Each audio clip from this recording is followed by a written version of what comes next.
সাথেও সর্বপ্রথম ঈশ্বরকে সময় দাও। কি বললো? সমস্ত সাংসারিক কাজে ব্যস্ত থাকার সাথেও সর্বপ্রথম কাকে সময় দাও?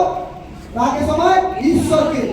হাতে ধরো, বলো আজকে হাতে একদিন হাত ধরো, পুরুষ পুরুষে ধরো, নারী নারীর হাত ধরো, আর বলো বলো সাংসারিক কাজে যতই তুমি ব্যস্ত থাকো সর্বপ্রথম ঈশ্বরকে সময় দাও। তাহলে তুমি এই পৃথিবীতে হারিবে না, স্বর্গ থেকে আশীর্বাদের দ্বারা জীবন লাভ পাবো। আমেন। অর্থাৎ ঈশ্বরকে টাইম দাও।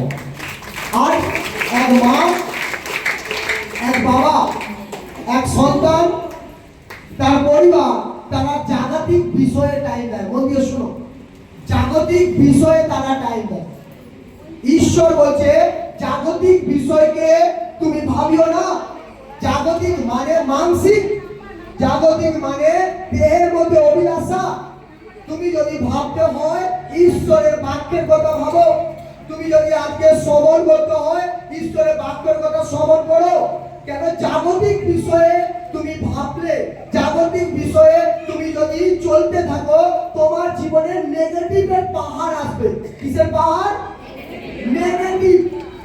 সব কিছুতে নেই, হবে না, কখনো না, পারবো না, সব কিছুতে না না আসবে।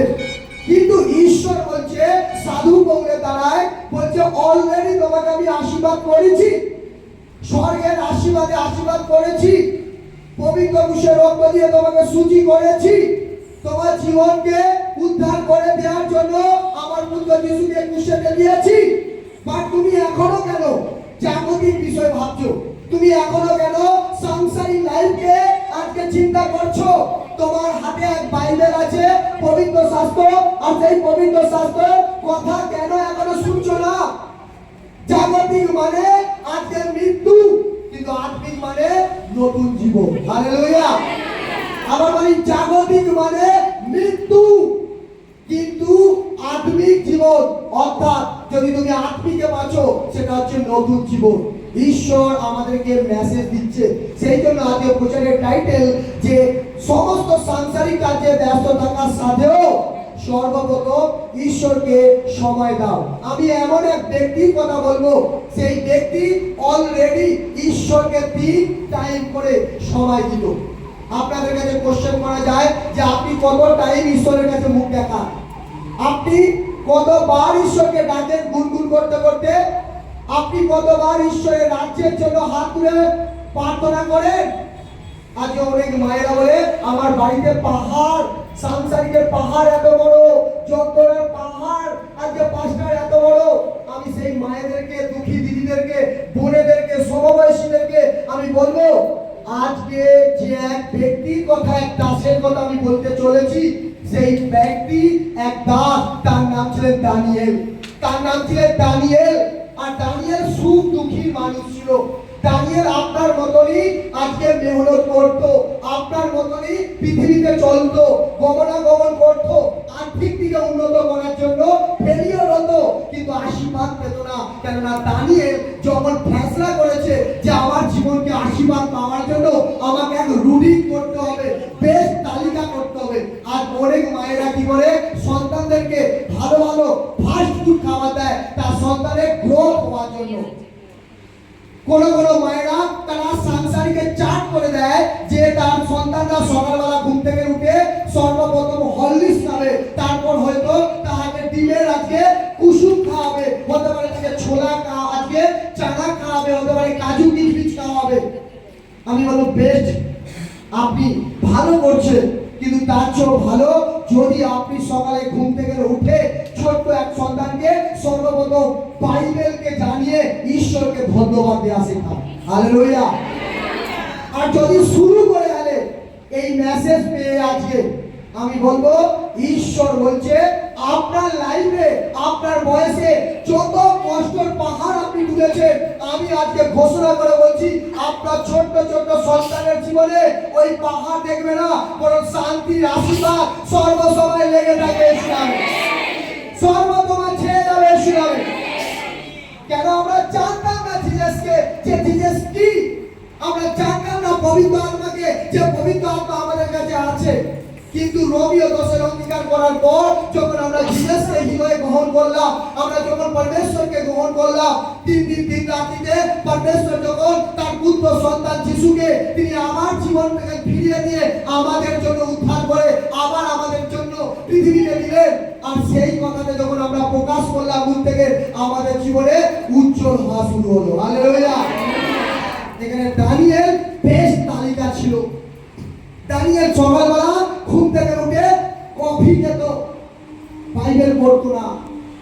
শুনুন, দানিয়েল সকালবেলা উঠে ঘুম থেকে ওঠার পর কফির টেবিলে বসতো, তারপর তিনি ব্রেকফাস্টের টেবিলে বসতো, রুটি, কলা, ডিম, টোস্ট, এইভাবে করতে করতে দানিয়েল যখন তার সময় হলো, সে দেখছে যে দানিয়েলের সাথে যারা যিশুতে চলছিল ঈশ্বরের গমনাগমন, তাদের জীবনে আশীর্বাদ এসেছে, আমার জীবনে আশীর্বাদ নেই কেন? সবাই বলে হালেলুয়া। আর দানিয়েল ওই সময় সংকোচ করতে থাকে, আমি তো একই চার্চে যাই, আমি তো অমুক দিদির মতন একই বাইবেল পড়ি, কেন আমার জীবনে আশীর্বাদ আসেনি? ওনার জীবনে পাহাড় কেন চলে গেল, কেন শান্তি এলো? আর এই কথা বারবার মনের মধ্যে বিচার আসতে থাকলো। কার মধ্যে? দানিয়েলের মধ্যে।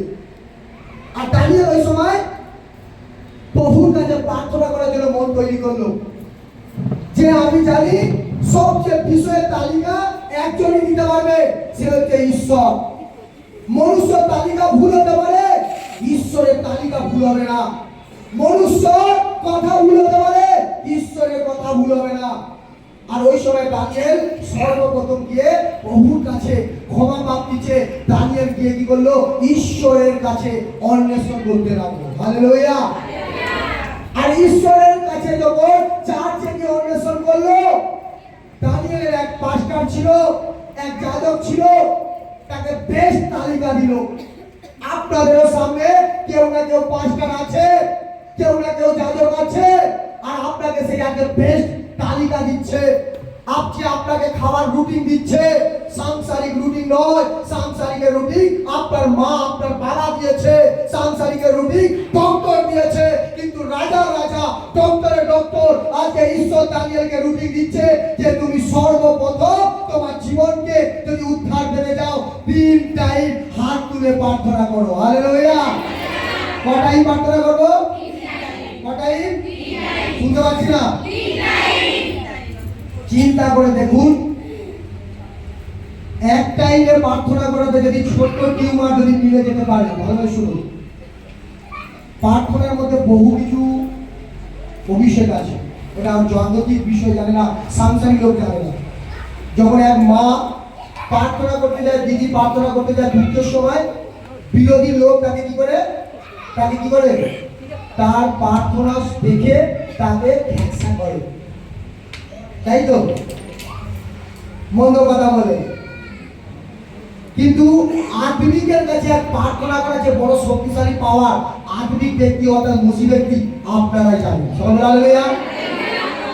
একবার প্রার্থনা করাতে আপনার 10 বছরের টিউমার যদি ছোট্ট হয়ে যেতে পারে, তাহলে 2 বার প্রার্থনা করাতে মিলে যাবে। যাবে না? যাবে না? আর 3 বার প্রার্থনা করাতে ওই জায়গা থেকে কখনো আর টিউমার আসবে না। ও স্বর্গ থেকে পবিত্র আত্মার শক্তিতে অন্ধকারে দুষ্ট আত্মা পলায়ন হবে, শুনবে। সেই জন্য দানিয়েল বেশ তালিকা সর্বপ্রথম শুরুবাত করেছে। আমি বচনকে পড়ছি, দেখো জানে বচনকে